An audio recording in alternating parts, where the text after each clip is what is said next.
Gloria a Dios. Que el Señor los bendiga, hermanos. Vamos a ponernos sobre nuestros pies en esta mañana. Vamos a orar y vamos a dar gracias a Dios en esta mañana por esta escuela dominical. Padre, te damos gracias en esta mañana por la bendición que nos concedes de estar aquí en tu casa en esta escuela dominical. Señor, hoy tendremos una lección interesante, Señor, que será la biografía del apóstol Juan. Señor, concédenos de tu gracia, de tu sabiduría, para aprender de él y aplicarlo en nuestra vida diaria, Señor, a través de tu Espíritu Santo. En el nombre de Jesús, amén. Bien, ocupe sus lugares, lección número 5. Hoy nos toca estudiar la lección de personajes claves en la historia de la Iglesia Apostólica, y hoy nos toca la lección 5 del apóstol Juan. Tenemos un pasaje bíblico allí en Hechos capítulo 4, versículos 5 al 13. Vamos a dar lectura. Dice en el nombre del Señor. 4, 5. Aconteció al día siguiente que se reunieron en Jerusalén los gobernantes, los ancianos y los escribas, y el sumo sacerdote Anás y Caifás y Juan y Alejandro y todos los que eran de la familia de los sumos sacerdotes. Y poniéndoles en medio les preguntaron: ¿con qué potestad o en qué nombre habéis hecho vosotros esto?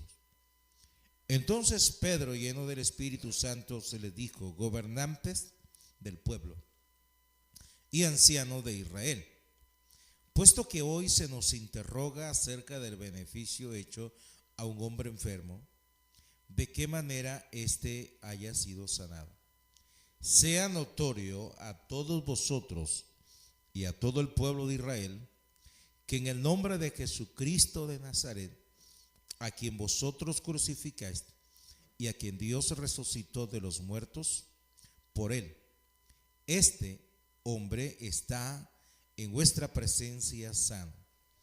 Este Jesús es la piedra reprobada por vosotros, los edificadores, la cual ha venido a ser cabeza del ángulo.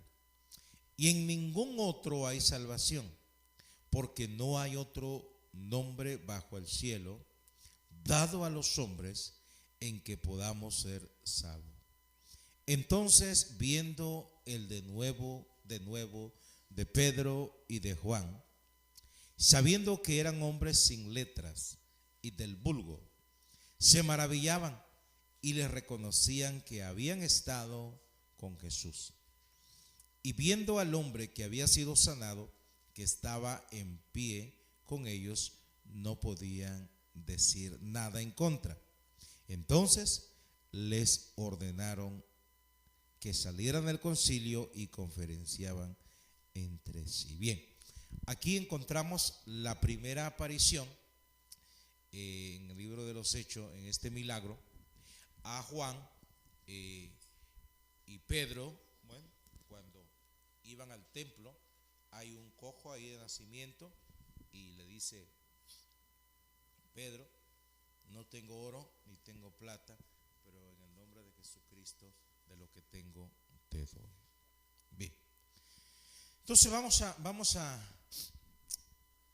a ver nosotros esta lección, y vamos a ver que cómo cambia el carácter. Vamos a ver el carácter, el llamado, la encomienda que Dios hace al apóstol Juan, que es el que escribe el Evangelio de Juan, las cartas primera, segunda y tercera de Juan, y es el que escribe el libro de Apocalipsis.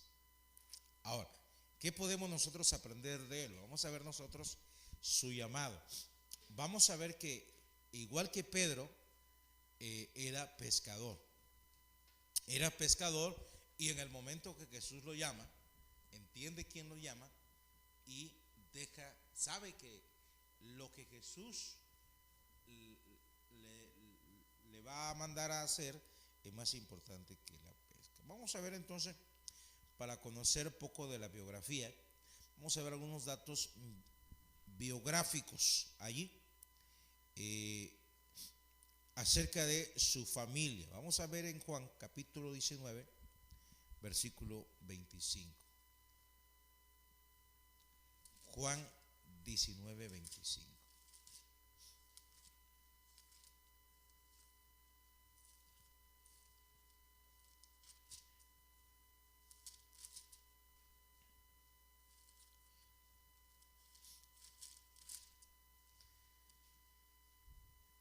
Estaban junto a la cruz de Jesús, su madre, y la hermana de su madre, María, mujer de Cleofas, y María Magdalena. Junto a la cruz de Jesús estaba, nos dice el versículo 5, su madre y la hermana de su madre. Vamos a ver quién era la hermana de su madre, porque no, en este pasaje dice que habían allí, estaban estas mujeres, se llamaban María. Habían 3 Marías allí, ¿sí? No dice el versículo 25, porque hay que identificar cuando habla de María a qué tipo, a qué era. Dice versículo 25, estaba su madre. ¿Cómo se llama su madre? María. Y estaba la hermana de su madre, María también. Pero esta María era mujer de Cleofas. Y estaba también María Magdalena. Entonces, vamos a ir identificando nosotros la hermana de María, ¿sí? Que vamos a ver otro pasaje también allí en Marcos 16:1. Vamos a ir descubriendo nosotros en el desarrollo de selección. Vamos a encontrar cuál era la madre de Juan y qué relación había, qué parentesco había con Jesús. Vamos a ir capítulo 16 de Marcos.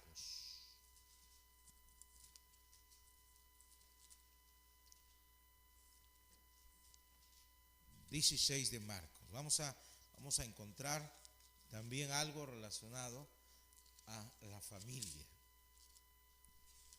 16 de Marcos. Versículo 1. Cuando pasó el día de reposo, María Magdalena, María, la madre de Jacobo, y Salomé, y compraron especies aromáticas para ir a ungirle. Mire, aquí encontramos, cuando pasó el día de reposo, María Magdalena, María, la madre de Jacobo, y Salomé. Bien, ya tenemos más indicio ahí. Vamos a Mateo capítulo 27, versículo 56. Ya estamos encontrando ahí la identificación de la familia. Capítulo 27, versículo 56 de Mateo 27, 56.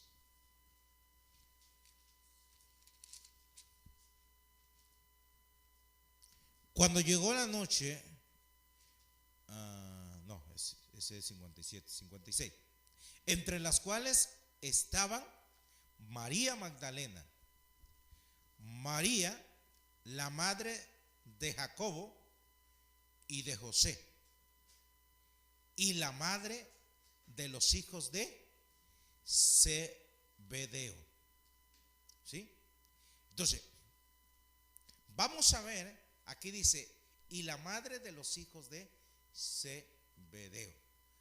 Vamos a ver quién era los padres, el padre más bien de Juan. Vamos a Marcos capítulo 15, versículo 40. Ya encontramos aquí el nombre del Padre. Vamos a ver Marcos 15:40.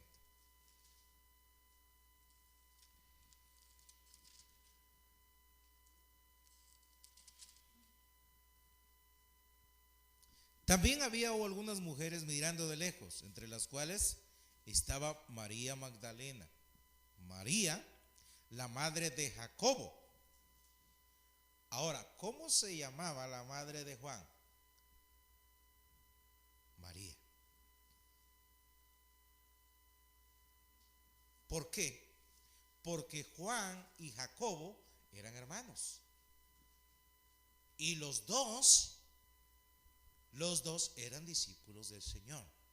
Eso es lo que vamos a ver, Jacobo. Pero hay que diferenciar. En el capítulo 12 del libro de los Hechos, hay un Jacobo que es muerto por una espada. En el capítulo 15, cuando hay el concilio en Jerusalén, ahí aparece Jacobo. Entonces, Jacobo y Juan eran hermanos. ¿Sí? Eran hermanos. Y eran los hijos de Zebedeo. Porque vamos a ver aquí que dice en el 15:40 que leíamos ahorita. También había algunas mujeres mirando de lejos, entre las cuales estaban María Magdalena, María la madre de Jacobo, el menor. Quiere decir que había dos Jacobo, porque dice Jacobo el menor. Entonces quiere decir que había dos que se llamaban Jacobo, y de José y Salomé. Ahora, aquí ya encontramos que el padre se llama Zebedeo, ¿sí? Y pues, la madre también se llama María. Vamos a ver su familia. Vamos a ver Mateo 4:21. Digo en sí no, más bien no era María, era Salomé. Salomé era la madre de Juan, no María. Hay varias Marías ahí, pero no, estaba un poquito desorientado aquí en esta lectura, pero no es María, es Salomé. Vamos a ver su familia. Mateo 4:21.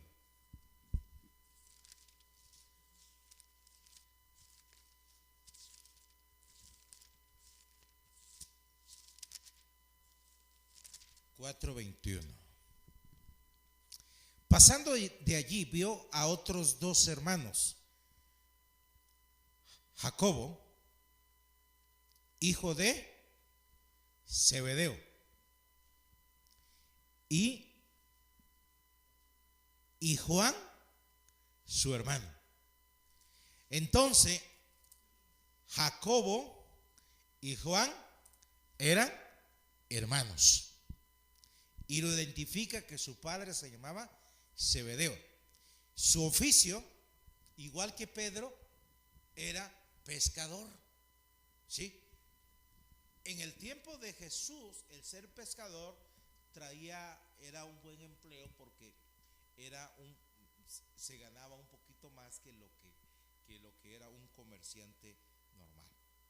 Entonces, eran pescadores. Su oficio era pescador. Pero aquí vamos a ver su familia. Nos dice el versículo 21: pasando allí vio a otros dos hermanos, Jacobo. Primero llama a Pedro y Andrés, su hermano, ¿sí? Y después aparece también que eran pescadores, Juan y Jacobo, su hermano. Y entonces también los llama, ¿sí? Y los llamó. Entonces ya encontramos ahí que eran hijos de su padre, se llamaba Zebedeo. Vamos a ver su carácter. Vamos a ver Marcos capítulo 3:17, cómo ellos aparentaban tener un celo, pero en sí no era un celo. Tenían un carácter un poquito fuerte, ¿sí? Entonces Jesús dijo, tranquilo, yo no he venido a condenar al mundo, sino he venido a salvar al mundo. Marcos 3:17.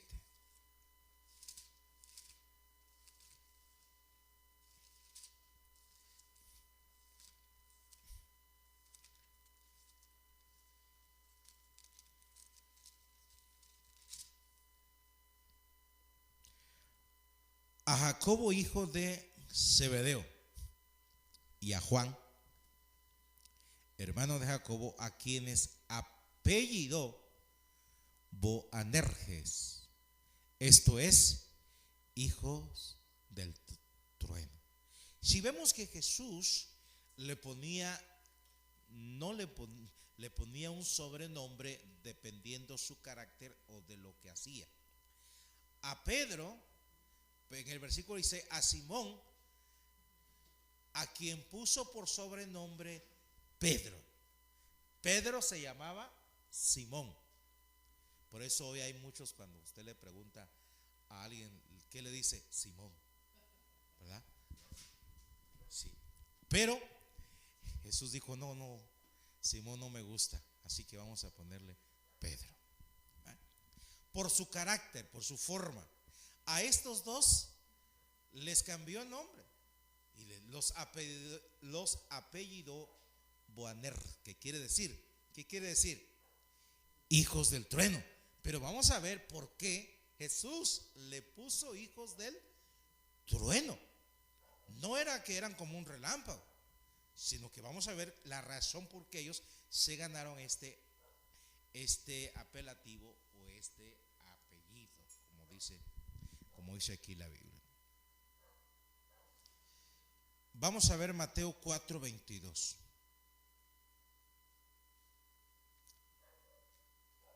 Y entonces ellos deciden, fíjense cuando Jesús lo llama en Mateo 4:22,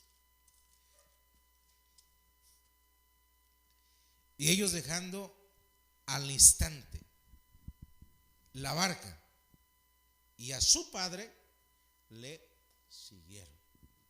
Ahora, me llama la atención aquí cuando ellos entienden quién es Jesús y quién es el que los llama. No calcularon precio. Alguien puede decir, mira, estos muchachos dejan a su padre solo ahí en sus redes, con tal de seguir a Jesús. Ellos no, dice el versículo que al instante, ¿sí? Al instante. No razonaron, no pensaron porque sabían quién era Jesús. Y dejaron sus labores, dejaron lo que generaba un ingreso a la familia. Dejaron todo porque entendieron el llamado. Jesús los llama y ellos dejando al instante la barca y a su padre le siguieron. Entonces entendieron el llamado, ¿sí? Entendieron el llamado para servir al Señor.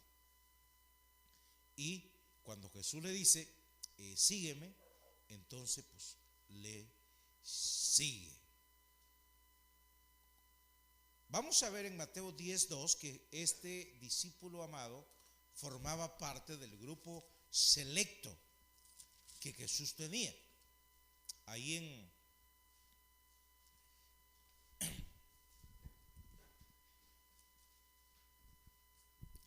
Mateo 10:2.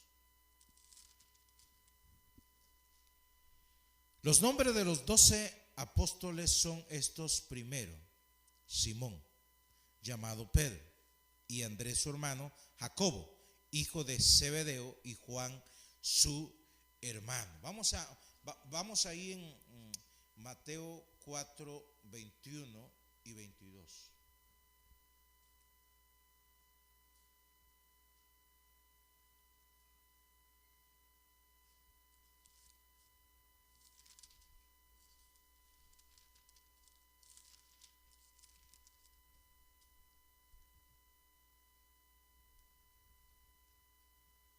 Ese ya lo habíamos leído. Bien, déjame buscar otro. Lucas 22, 8.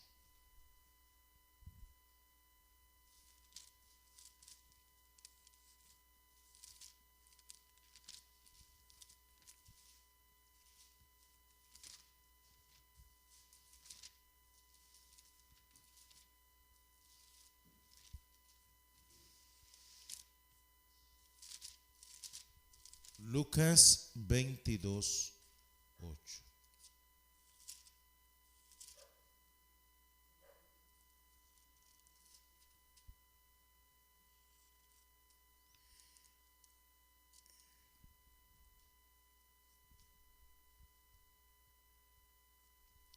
Lucas 22, 8. Bien, aquí está. Y Jesús envió a Pedro y a Juan, diciendo: id, preparad la Pascua para que la comemos. Vemos que Pedro y Juan andaban también juntos. Bien,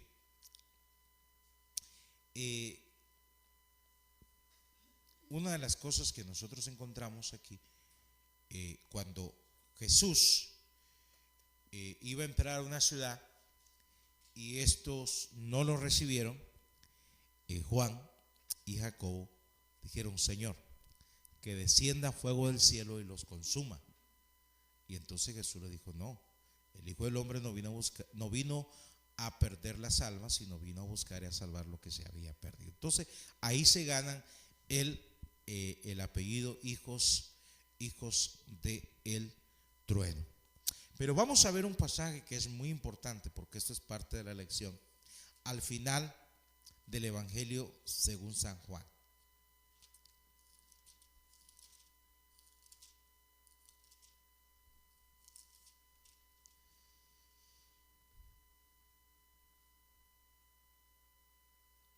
Capítulo 21. Y es una de las preguntas que hace Pedro.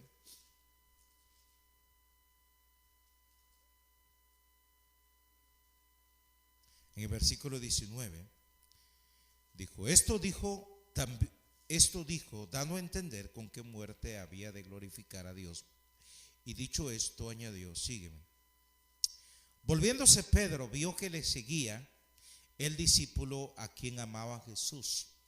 Porque cuando Jesús celebra la última cena, que le da la encomienda a Pedro y a Juan de preparar la última cena, Jesús ahí declara que alguien lo iba a entregar.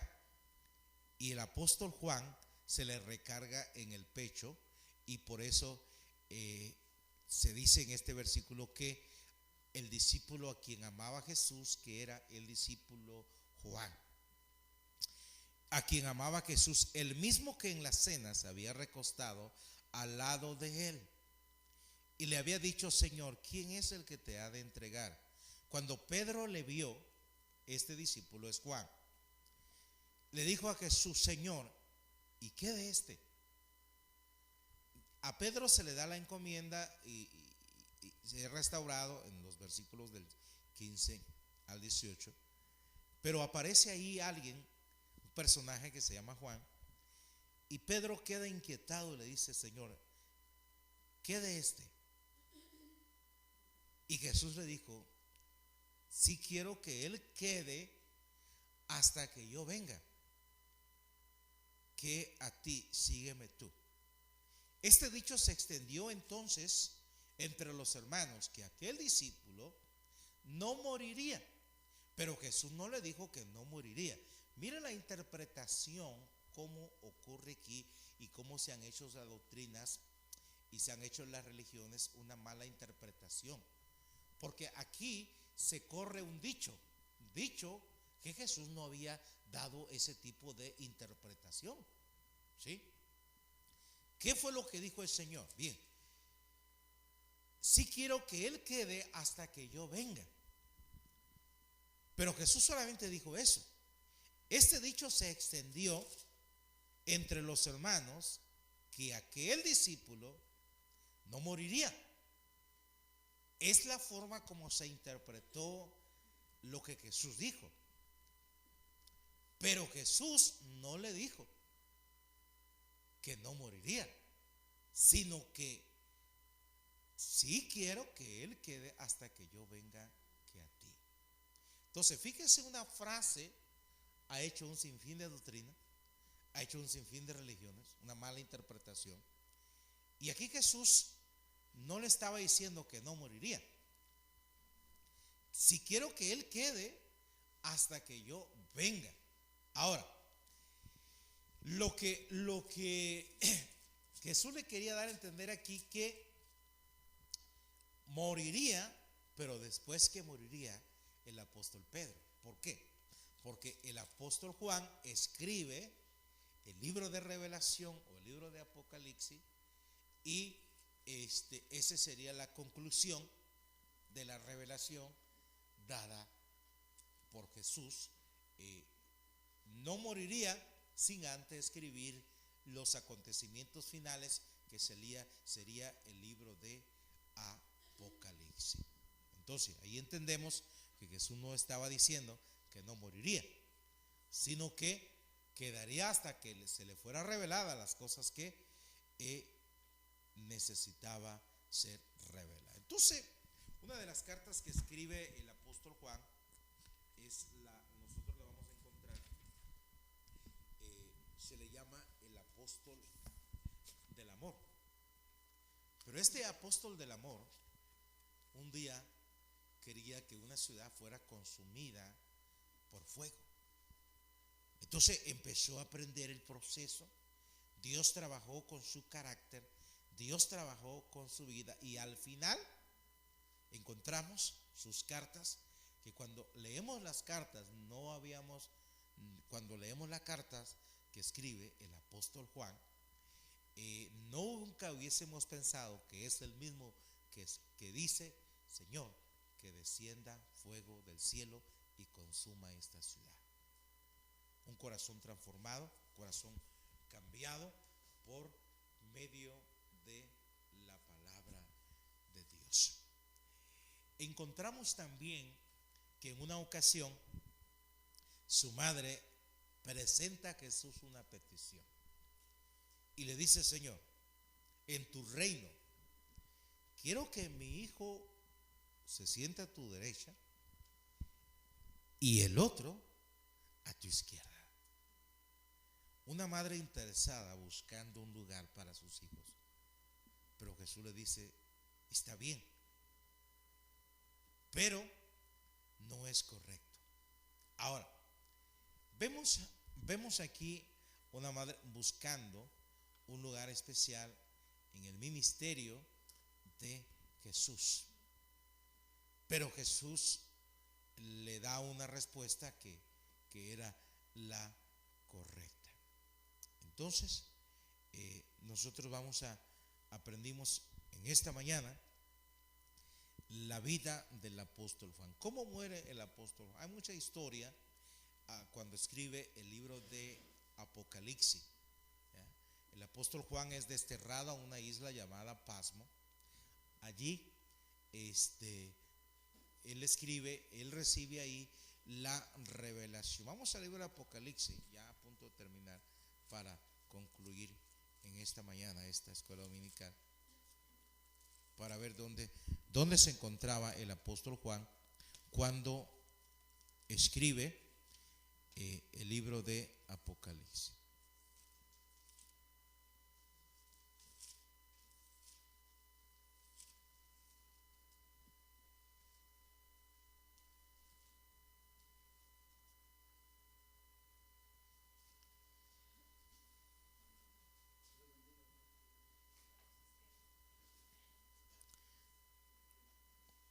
La revelación de Jesucristo que Dios le dio para manifestar a su siervo las cosas que deben suceder pronto, y la declaró enviándola por medio de su ángel a su siervo Juan, que ha dado testimonio de la palabra de Dios y del testimonio de Jesucristo y de todas las cosas que has visto. Bienaventurado el que lee y los que oyen las palabras de esta profecía y guardan las cosas en ella escritas, porque el tiempo está cerca. Juan, a las 7 iglesias que están en Asia, gracia y paz a vosotros, del que es, y que era, y que ha de venir, y de los 7 espíritus que están delante de su trono. Y de Jesucristo, el testigo fiel, el primogénito de los muertos, y el soberano de los reyes de la tierra, al que nos amó y nos lavó de nuestros pecados con su sangre. Y nos hizo reyes y sacerdotes para Dios su Padre. A él sea la gloria e imperio por los siglos de los siglos. Y aquí viene con las nubes, y todo ojo le verá, y los que le traspasaron y todos los linajes de la tierra harán lamentación por él, sí, amén. Y en esta escritura, el versículo 9 dice: yo, Juan, vuestro hermano y copartícipe vuestro en la tribulación. Entonces entendemos que cuando el apóstol Juan escribe el libro de Revelación, la iglesia estaba siendo perseguida y estaba pasando por una tribulación, pero no era la gran tribulación, porque cuando nosotros entendemos lo que es una tribulación y lo que es la gran tribulación, son dos cosas diferentes. Vemos que la gran tribulación será el imperio del anticristo. El creyente y la iglesia siempre ha sido perseguida, siempre ha pasado por tribulaciones. Entonces, cuando el apóstol Juan escribe esta carta, o este libro, más bien este libro, la iglesia está siendo perseguida por lo que él dice en el versículo 9: yo, vuestro hermano y copartícipe vuestro en la tribulación, en el reino y en la paciencia de Jesucristo, estaba en la isla llamada ¿qué? Pasmo. Entonces entendemos dónde estaba el apóstol Juan en ese momento. En una isla, estaba desterrado a esta isla, fue llevado a esta isla, y en esta isla Dios le dio la revelación. Por eso lo que dijo Jesucristo, que quede hasta que yo venga. Y aquí le estaba dando la revelación de su venida, le estaba dando la revelación de la tribulación, le estaba dando los eventos por venir que se estaban cumpliendo en ese mismo momento, y de los que se habían de cumplir a un futuro. Entonces ahí el apóstol Juan está recibiendo toda esa revelación, ya anciano, ¿sí? Pero no se había escrito lo que se había de escribir. Entonces, cuando nosotros leemos el libro de Apocalipsis, que encontramos bestias, dragones allí, y no es difícil de entender cuando habla de dragones, cuando habla de bestias. Solamente hay que seguir la línea de interpretación. En el versículo 10 dice: yo estaba en el Espíritu en el día del Señor, y oí detrás de mí una gran voz como de trompeta, que decía: yo soy el Alfa y el Omega, el primero y el último. Escribe en un libro lo que ves. Se le da visiones, lo que ves. Escríbelo. Y envíalo a las iglesias, a las 7 iglesias que están en Asia: a Éfeso, a Esmirna, Pérgamo, Tiatira, Sardes, Filadelfia y Laodicea. Y me volví para ver la voz que hablaba conmigo, y vuelto vi 7 candeleros de visión de oro, y en medio de los 7 candeleros a un hombre semejante al Hijo del Hombre, vestido de una ropa que llegaba hasta los pies y ceñido por el pecho con un cinto de oro. Entonces ahí, en el libro de Revelación, Juan recibe toda la revelación de los eventos por venir. Entonces vemos que cuando Pedro le pregunta: ¿y este Señor? ¿Qué va a pasar con Juan? Y Jesús le dijo: tiene que vivir hasta que yo venga. Pero cuando Jesús le dice a Pedro, los hermanos interpretan que Juan no había de morir. Y Jesús no había dicho que no había de morir, sino que no había de morir hasta que no escribiera el libro de Apocalipsis, los últimos eventos por venir. Bien, vamos a ponernos sobre nuestros pies y vamos a darle gracias a Dios en esta mañana por esta escuela dominical. Padre, te adoramos, te bendecimos, te damos muchas gracias en esta mañana por la bendición que nos concede de estar aquí en tu casa. Gracias por esta maravillosa lección que hemos aprendido a través de tu palabra. Cuando hay un acercamiento a ti y a tu palabra, hay una transformación, hay un cambio, Señor. No solamente un cambio de pensamiento, no solamente un cambio de actitud, sino un cambio de corazón y un cambio de vida. Ayúdanos, Señor, que con toda la humildad de corazón podamos acercarnos a ti para poder recibir de ti la gracia y la bendición de tu palabra. En el nombre de Jesús te damos gracias, Señor, en esta mañana. Amén.